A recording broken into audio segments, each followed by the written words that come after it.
3 weeks ago, I promised myself that I would get my 8.6 started by the end of a free week time period because I need to get this car going. I am so tired of this thing sitting in my garage doing nothing because I bought this car to enjoy it. I really want to get it up and running as soon as possible. And with all the work that we got done the last few episodes, everything to do with putting the motor in and doing a lot of the wiring for the standalone ECU, there should be not that much left to do, right? Well, the running theme with this car is that it always ends up taking a lot longer to do things than I think it will, and that applies to this episode too. So to see what happened, let's go back to Jason 3 weeks ago and see what he was working on and how that led to now. Alright, let me show you what we're working on today. We're going to be bringing a lot of wires down into here on top of what's already here, and we're also going to be installing the ECU. This is the bracket I made for it. This metal bracket up here is what Link gives you for the ECU. I just added in some nuts while the print was going, so that's how I have these threads built in. This should match the mounting points of the original ECU, so it should just bolt right in. And then once we have all that in, we should be able to start hooking everything up and then see where everything is going to sit and how we're going to route our cables so that we can put the panel back on. I got pretty much all the wiring done.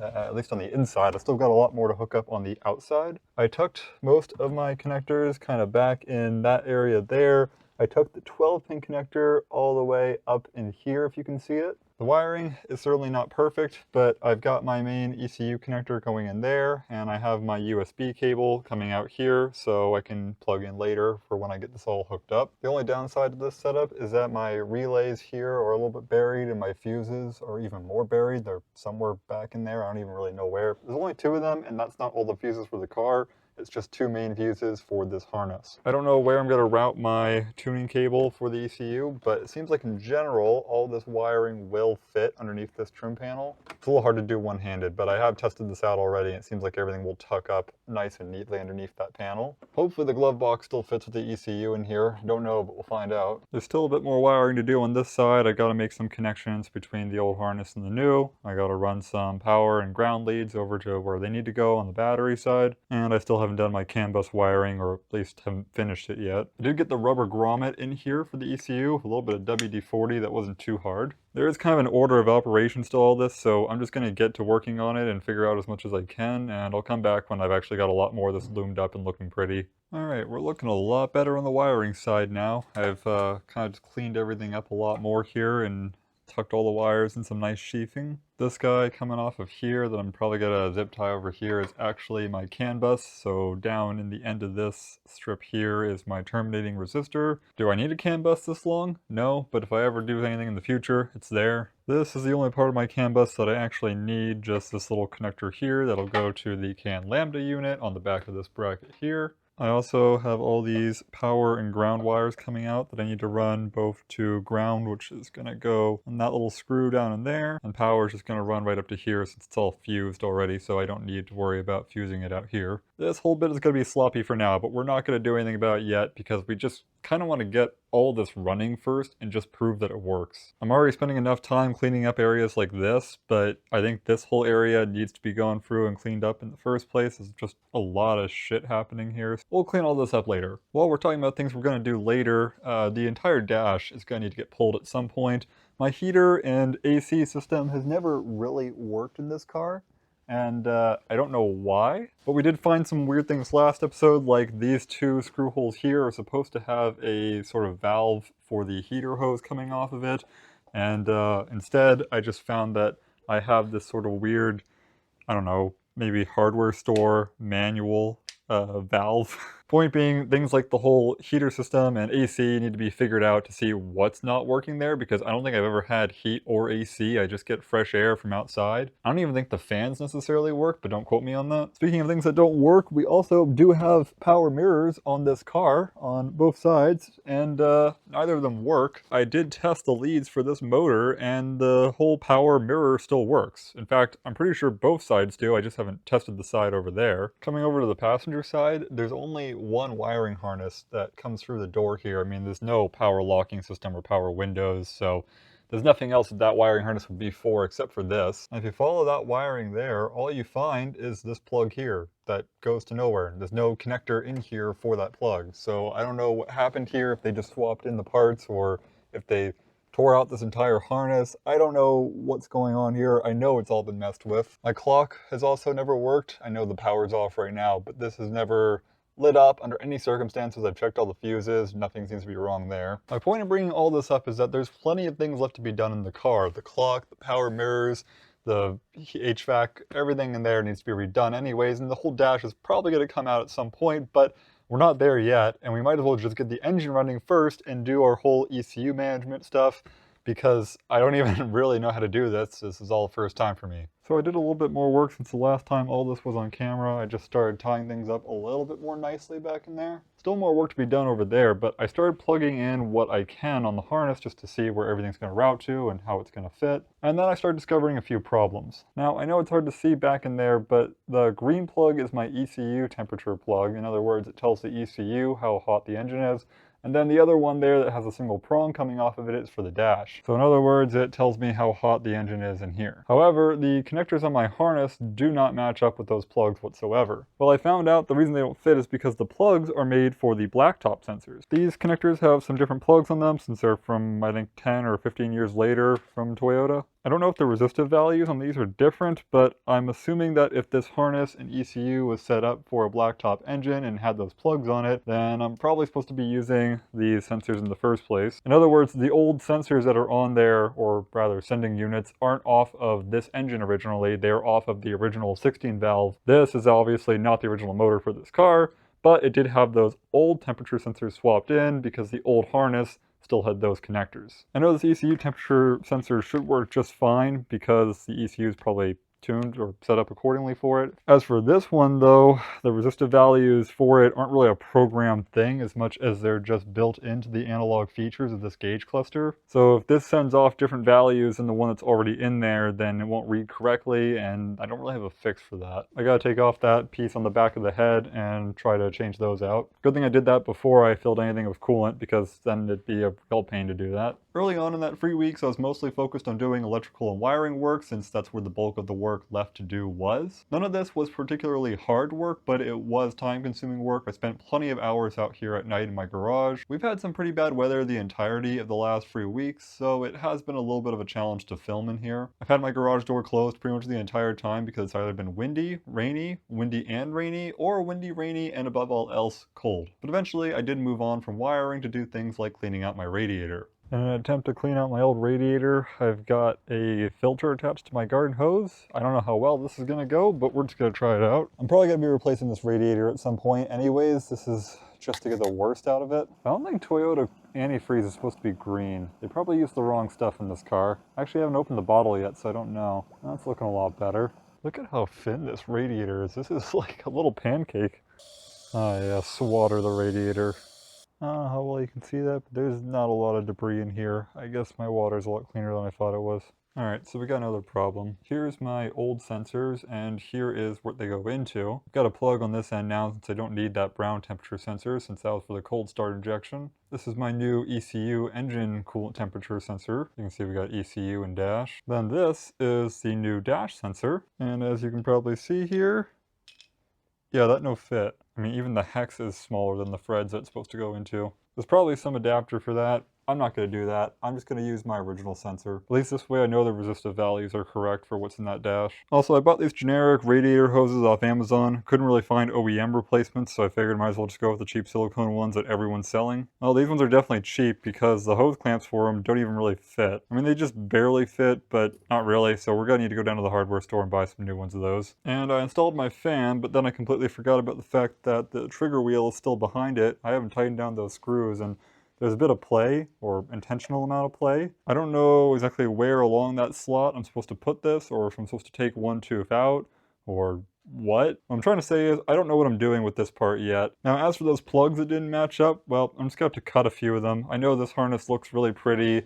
All the ends are nicely tucked up here with heat shrink, but I'm just going to have to cut it off and reuse the original connectors. I already know a few other things I'm going to have to do this for. I have oil pressure over here, and this connector is nothing like what my actual oil pressure sensor looks like. I would show it to you, but that sensor is buried under a power steering bracket. Matter of fact, even if I had the right plug, I'm not sure how easily I'm going to be able to get to that. And then, I don't know where it went, but my starter plug as well does not fit with the starter connection down here. My fix for that is that I still had the original connector for this end of the starter, and I'm just going to go ahead and crimp this wire into the new harness. I went down a long rabbit hole researching all the different starter motors that people use in these cars. Some people convert it to use a Honda starter motor.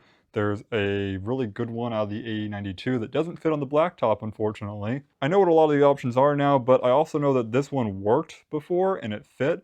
So I'm just going to continue to use that. My only concern is that this wire here is a lot thicker than the wire that is going to it from the harness. So I think I'm supposed to use this with a relay, which means I need to go and install another relay down in there. And I'm starting to think that maybe I should just take the header back off, but that's kind of a lot of work and I don't really want to do that. Yeah, I got a little ahead of myself on putting everything together here. So I've been coming out here and working on the car for a few nights now, just for an hour or two at a time to get things done. I'm at the point where I've got pretty much all the wiring done over here, minus a few leads for power and ground. And before I hook all that up, I wanted to come over here and put my ground on here and also just start plugging everything in and wrapping the harness around. I did the work that I talked about before with those temperature sensors. So I have my original dash temperature sensor in there with the wiring harness changed for that. I was at the point where I was trying to get everything done on this side so that I can tuck up my wiring harness and just have this whole side solidified so I know how long the run is over there. I'm pretty sure it's long enough already, but I just want to double check. And one of the last things I wanted to knock out over here was my knock sensor. It goes on the little boss on the engine block right here. And I have a new OEM blacktop sensor here. Where the hell did I put it? Ah, yes, right here. So this is an original 20 valve blacktop knock sensor. This is a brand new one, so should be good to go, right? Wrong, because my harness down here has this kind of connector, which is not a Toyota connector whatsoever. And that made me realize that it was never designed to be used with this, and I just kind of assumed that it would go with an OEM blacktop sensor. I assumed a lot of things with this whole harness setup. What's supposed to go with is something like this. This is a OEM Bosch unit. Specifically, this is one I think out of a Mercedes or BMW. This is a pretty universal part number, 02612311188. This is a really common knock sensor for aftermarket ECU purposes, it seems like. So okay, I've got this now. That should be good, right? Except that the threads down here on the block are M12 by 1.25, which is fine because that's what this is here. But this hole on this knock sensor is only an M8 hole. So this is an M8 bolt, and this is by comparison an M12 by 1.25 bolt. You can see that they're rather different in size. There is an adapter stud that's made to bind these together because this is a common issue. A lot of these Toyotas have a M12 knock sensor boss, and then the actual knock sensor is usually just M8. Well, I'm really trying to push to get stuff done, and I'm not trying to wait on parts anymore. That's why I went out to Napa Auto Parts and bought this today instead of just ordering it online, even though it would have gotten here in just 2 days. So my plan is to cut the head off of this, drill out the center of it, tap it with M8 threads so that I can stick this bolt inside of it, and hopefully that way I can make a sort of reducer slash adapter from these threads here to this bolt here so that I can put this knock sensor on. I have no clue if this will work, and to be honest, I'm kind of under-equipped to do this, but I'm going to try anyways, and if we fail, we'll just have to wait for that stud to come in. I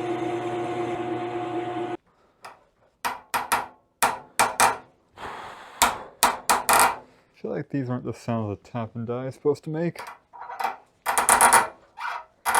I don't know if that's how they always looked or if I just dulled them out. Don't know, this is a pretty cheap set. So the threads on this guy right here are stripped, so even when I use the vise to tighten this down, it doesn't actually hold pressure anymore, and as soon as I try to put a significant amount of torque on this, it just kind of pushes this little guy back over so that I can't actually get it off. Which means that this is kind of stuck in here, unless I can find something else to get that off with. The fabrication of this stud took a lot longer than expected. I ended up dulling my tap and die pretty badly. This was a pretty cheap kit from O'Reilly's. I am a little bit surprised that the threads didn't tap so easily because I did use the correct size drill bit for this type of thread. Also, I tried using a jigsaw here to cut the head off of the bolt, and that worked, but a Dremel or angle grinder probably would have done me a lot better here. So this actually threads into the block pretty well. I sanded down the rough side just with a normal file. The downside is that, as you saw before, these threads here are going to get stuck inside of here if we go too far in, which is fine. These can be one piece, except that if this knock sensor gets trapped in between the two, imagine that can't come out of there. This knock sensor is now permanently a part of this piece. And to be fair, it's only a $25 part, so it's not like it's the end of the world, but if I ever want to swap this out or replace it with the correct stud piece, I wouldn't be able to do that because I wouldn't be able to get this old one out. So I'm going back down to the hardware store to buy a stud instead so that I can put a stud inside of here and then put a nut on top of that. Actually, screw that. Going to the hardware store takes time. I cut one of the heads off of one of my bolts here, so now I just have a stud. I put a double nut on it so that I could screw it back into the stud here. Stud on a stud. Coming down in here, it should thread in. Oh yeah, look at that. Nice and easy. And there it is. Why go buy parts when you can make them yourself? Not gonna lie though, I do wish I had a lathe. So unfortunately my camera cut out at a random point yesterday, so I didn't really get much footage of all the work I'm doing, but I got a lot of the intake system together. Now I'm just going to do some wiring, and this should be the last of the wiring. And after that, although we're not ready to start the car, we should be able to plug in our ECU to a laptop and see what we got. So the time has finally come, not for a first start, but just to see what we can do here, if we can plug into the ECU. I've got everything wired up as far as power and ground goes, and all the ECU wiring. There's still a few little things left to actually plug in and kind of route in some really tricky areas, things like the crank position sensor and the oil pressure switch. But barring any of that, I'm pretty sure everything is plugged in and hooked up. We're definitely not ready for a first start because there's no oil in the engine, and there's also no radiator in here yet. Let's just go plug in the laptop and see what we can see. I plugged in the battery and nothing's blown up yet. And it looks like we got power because the door light is on. By the way, this is my absolute first time plugging into any of this. Like, I genuinely have no idea what I'm doing. But I do have Link software installed on here, so gonna plug it in and see what works. I can't seem to get a connection on this. Let's see, I didn't even turn the key yet. That probably makes a difference. Oh, I think I see a blue flashing light. Let's see if we can connect now.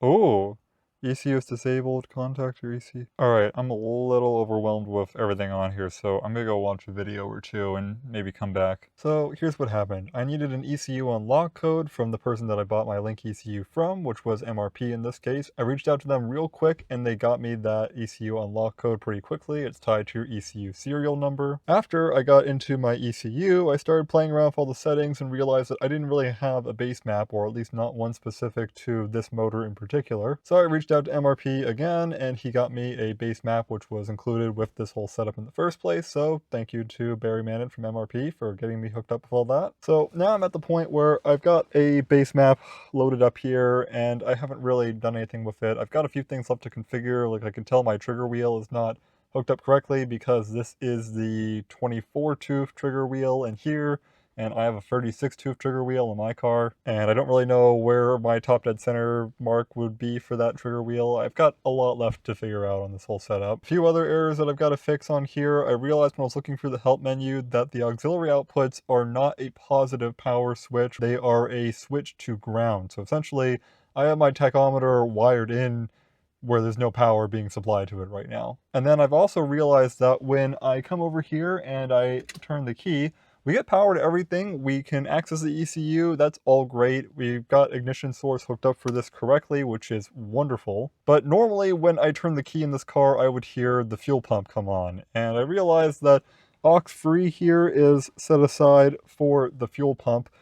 And I didn't really wire it into that. I wired it into my tachometer. Point being, I've got a lot to figure out there. I need to figure out the wiring for my fuel pump because I do not hear it priming when I turn the key, so I've probably disconnected that in the process of pulling out the old ECU. Also, I don't want to do this too much, but I can bump the starter. So we know that's working. There's a lot of things left to do in here, and I have got my work cut out for me. There's no way this is getting done today. Somewhere along the way I got sick, and that makes working on cars in a cold garage a bit harder. So while I do really want to work towards that first start, unfortunately I gotta call it here. I have a video to edit, and this is my last day to both film and edit and upload the videos. I know it's not a first start, but there's a lot of little wins in here. Although there's still more left to do, I'm pretty happy that we made it this far. All of this is possible, maybe in one afternoon, but not while I've got a video to edit, and more importantly, not while I'm sick. Although at the very least, my Kleenex box has fun facts about Arches National Park on it, so at least I got something to keep me company. That said, we are closer than ever to having this car started for the first time, so if you want to see the next episode where I actually get it started, then go ahead and hit that subscribe button down below. While you're down there, leave a comment letting me know what you think of the project so far. I love to hear everything you guys have to say, good or bad. If you want to support the channel, there is a link to my Patreon down below. It makes videos like this possible. As always, thank you so much for watching. Have a wonderful day, and I'll see you in the next one.